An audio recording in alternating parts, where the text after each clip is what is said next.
5G बहू। सुमित्रा जी का बेटा था अमित और बहू का नाम था अमृता। सुमित्रा जी की बहू की बातें सुनकर ऐसा लगता था कि जैसे वो बहुत इंटेलिजेंट है, क्योंकि उससे कभी भी कोई भी सवाल पूछो फट से जवाब दे देती थी। अरे भाई, उसके जवाब से तो गूगल भी पीछे रह जाता था। और इसलिए कम से कम सुमित्रा जी के घर में तो किसी को भी गूगल की जरूरत ही नहीं पड़ती थी। जब भी घर में कोई बात चलती, कोई कुछ भी कहता, तो अमृता फट से कह देती, ये तो मेरे साथ भी हुआ था, मुझे इसके बारे में सब मालूम है। एक दिन सुमित्रा जी अमित और अपनी बहू अमृता के साथ अमित के बुआ जी, फूफा जी यानी कि मुकेश और उर्मिला जी के यहाँ पर मिलने के लिए गए। अरे बहुत अच्छा किया अमित बेटा, इतने दिनों के बाद आए हो तुम। हाँ सुमित्रा भाभी, कभी तो आ जाया करिए अपने बच्चों को लेकर। आपकी बहू के आने से तो हमारे घर में भी रौनक आ गई है। वो क्या है ना, अमित ऑफिस के काम में बहुत बिजी रहता है, इसलिए उसे तो वक्त ही नहीं मिल पाता। अच्छा, लगता है नौकरी काफी मुश्किल है अमित की। अरे नहीं फूफा जी, ऐसी कोई बात नहीं है। आप तो जानते हैं ना प्राइवेट जॉब में कितना काम होता है। अरे कोई समझे ना समझे, मुझे तो पता है प्राइवेट नौकरी में इतना काम करना पड़ता है कि इंसान की आफत आ जाती है। लेकिन बेटा, तुमने तो कभी जॉब की ही नहीं, तुम्हें कैसे पता?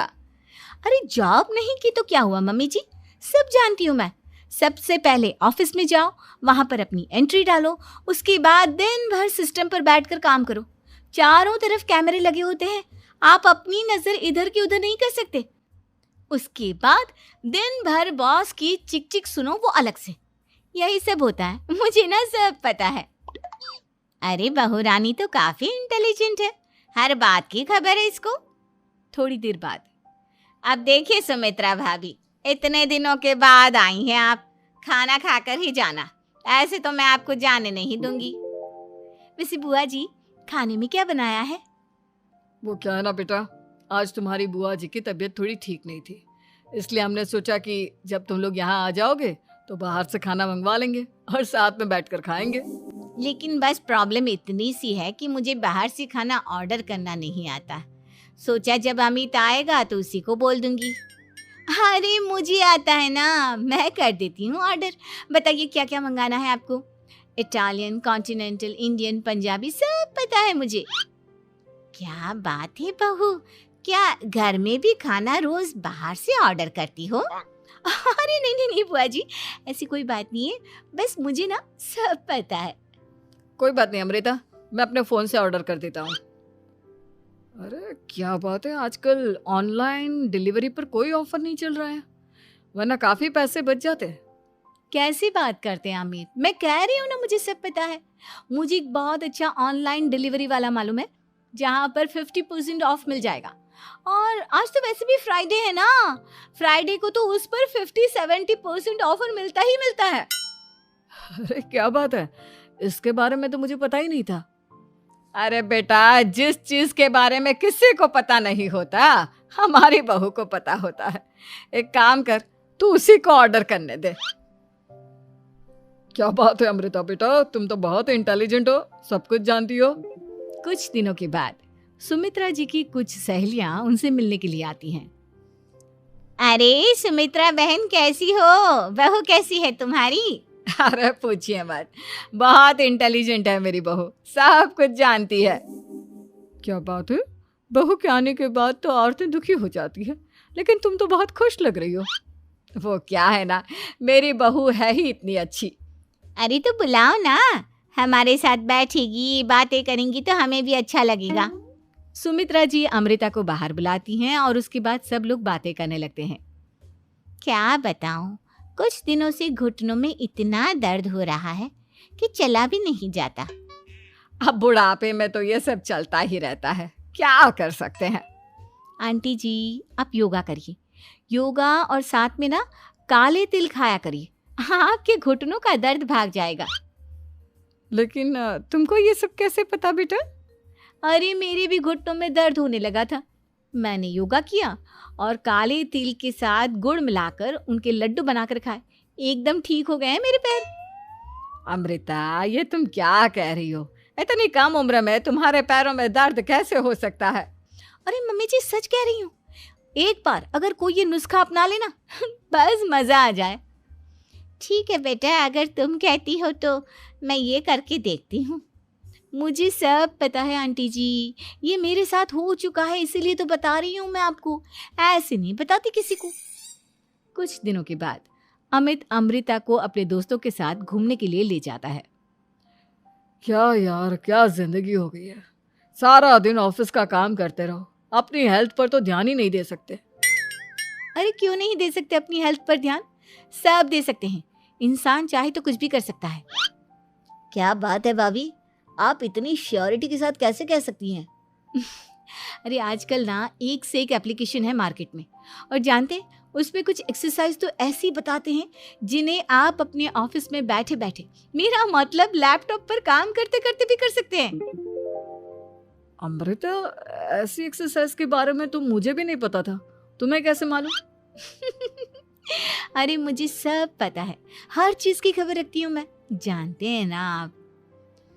लेकिन ऐसी कौन सी एप्लीकेशन है और ऐसी कौन सी एक्सरसाइज है भाभी? एक मिनट, मैं आपको अपने मोबाइल में दिखाती हूँ।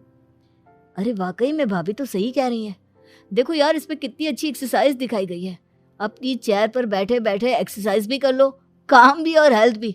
वाह भाभी वाह, मजा आ गया। लेकिन अमृता, तुम्हें इस बारे में कैसे पता?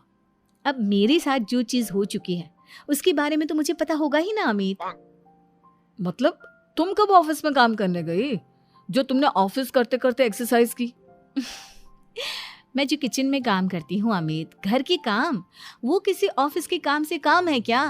बस मैं भी वो सब करते करते इनमें से कुछ एक्सरसाइज ट्राई कर लेती हूँ, इसीलिए मुझे सब पता है। सही है यार, तुम तो बहुत इंटेलिजेंट हो। कुछ दिनों के बाद ये क्या है, एक दोस्त ने मेरे साथ एक मजाक किया है लेकिन समझ में ही नहीं आ रहा। अरे बेटा, तो अमृता से पूछ लेना, उसके पास कोई ना कोई जवाब जरूर होगा। ठीक कहती है मम्मी जी, मैं सब जानती हूँ। लेकिन अमृता, ये थोड़ा मुश्किल है, सोच लो। मेरे लिए कुछ भी मुश्किल नहीं, दुनिया की कोई भी पहेली हो मैं चुटकी में सॉल्व कर लेती हूँ। अच्छा ठीक है, देखो मेरे दोस्त ने मुझे एक खाली पेपर दिया है और कहा है कि इस पर उसने मेरे लिए कुछ मैसेज लिखा है। अब एक बात बताओ यार, खाली पेपर पर, आई मीन जिस पर कुछ भी नहीं लिखा हुआ, उसे मैं कैसे पढ़कर बताऊं? अरे बस इतनी सी बात, इसे तो मैं चुटकियों में सॉल्व कर दूंगी अमित। लेकिन कैसे बहू, इस पेपर पर तो वाकई में कुछ नहीं लिखा हुआ, एकदम खाली पेपर है, कैसे, क्या पढ़ोगी तुम? अमित, एक छोटा सा काम करो, जल्दी से एक मोमबत्ती लेकर आओ। अरे बहू, पेपर में आग लगाने का इरादा है क्या? नहीं मम्मी जी, इस पेपर पर अमित के दोस्त का लिखा हुआ मैसेज पढ़ने का इरादा है। अमित कैंडल लेकर आता है। अब ना बस इस पेपर को धीरे धीरे कैंडल के ऊपर घुमाते रहो, देखना 2 ही मिनट में मैसेज आपकी आंखों के सामने होगा। अच्छा ठीक है, मैं ऐसा करके देखता हूँ। 2 मिनट के बाद, अरे वाकई में इस पर तो अक्षर बनने लगे, लेकिन ये हुआ कैसे? और अमृता, तुम्हें कैसे पता? बहुत सिंपल है मम्मी जी, अमित के दोस्त ने नींबू के रस से मैसेज लिखकर उसे सुखा दिया। आप अगर मैसेज पढ़ना हो ना तो पेपर को आग के सामने ले जाओ और लेटर्स अपने आप उभर कर आ जाते हैं। वाह बहू, लेकिन तुम ये सब कैसे जानती हो?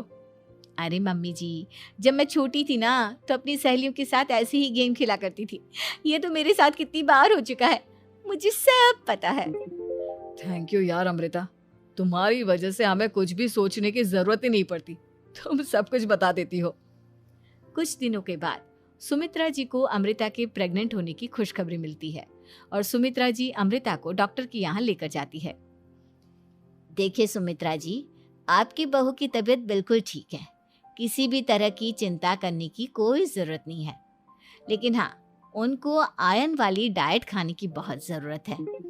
ठीक है डॉक्टर साहब, आप बता दीजिए मैं अपनी बहू को क्या क्या खिलाऊं ताकि उसकी तबीयत ठीक रहे और आने वाले बच्चे की भी। अरे मम्मी जी, इसमें डॉक्टर से पूछने की क्या ज़रूरत है, किशमिश है, अनार है, पालक है, ये सब खाना चाहिए, आयरन का लेवल बिल्कुल बराबर रहता है। अरे वाह, आपकी बहू तो सब कुछ पहले से ही जानती है। ये तो बहुत अच्छी बात है। देखो, आयरन के साथ तुम्हें कैल्शियम भी खाना होगा। जानती हूँ मैं, अगर आयरन की खाली सप्लीमेंट लेते हैं और कैल्शियम नहीं लेते तो बॉडी उसे अच्छे से एब्जॉर्ब नहीं कर पाती। सब पता है मुझे। बहू ये भी मालूम है? हाँ मम्मी जी, आप तो जानती है ना, मुझे सब पता है। आपकी बहू की बातें सुनकर अच्छा लग रहा है। मुझे ऐसी बहुत कम लड़कियां मिलती हैं जिन्हें इतनी नॉलेज होती है, सारे सवालों के जवाब देती है। और हमारे इंडिया में तो वैसे भी हालात बहुत खराब है। बिल्कुल ठीक कह रहे हैं आप डॉक्टर साहब, लेकिन मैं उन लड़कियों की तरह नहीं हूँ। बहुत ख्याल रखती हूँ मैं हर चीज़ का। और जानती हैं आप, हमारे घर में तो किसी को किसी चीज़ के बारे में गूगल करने की ज़रूरत ही नहीं पड़ती। बिल्कुल ठीक कह रही है अमृता। अरे कुछ भी पूछ लो, इसे सब पता होता है। अरे वाह, तुम तो बड़ी कमाल की लड़की हो। चलो, ये तो बहुत अच्छी बात है, लेकिन फिर भी डॉक्टर की सलाह पर पूरा ध्यान देना चाहिए। वैसे क्या चाहिए तुम्हें, बेटा या बेटी? अरे डॉक्टर साहब, कुछ भी हो जाए, बस बच्चा अच्छे से हो जाना चाहिए। मुझे तो दोनों में से किसी से कोई भी परेशानी नहीं। और सुमित्रा जी, आप? डॉक्टर मैडम, मुझे तो लड़के और लड़की में कभी भेद करने की आदत ही नहीं है। पोता आए या पोती, मेरे लिए तो दोनों एक बराबर है। सुनकर अच्छा लगा। वैसे आप जानती हैं, हमारे यहाँ पर तो लोगों को बड़ी बेचैनी रहती है ये जानने की कि पेट में लड़का है या लड़की, लेकिन विदेशों में ऐसा नहीं होता। हाँ, वहाँ पर तो सब कुछ पहले से ही बता देते हैं ना। ये भी कोई बात हुई भला? लेकिन तुम्हें कैसे पता कि वहां पर सब कुछ पहले ही बता देते हैं? अच्छा, हाँ, तुम तो सब कुछ पहले से ही जानती हो ना। तुम्हारे साथ तो सब कुछ पहले से ही हो चुका होता है। नहीं मम्मी जी, ये तो मेरे साथ पहली बार हो रहा है, इसलिए मैं ये डायलॉग नहीं बोल सकती। अमृता की बात सुनकर सुमित्रा और डॉक्टर दोनों हंसने लगते हैं।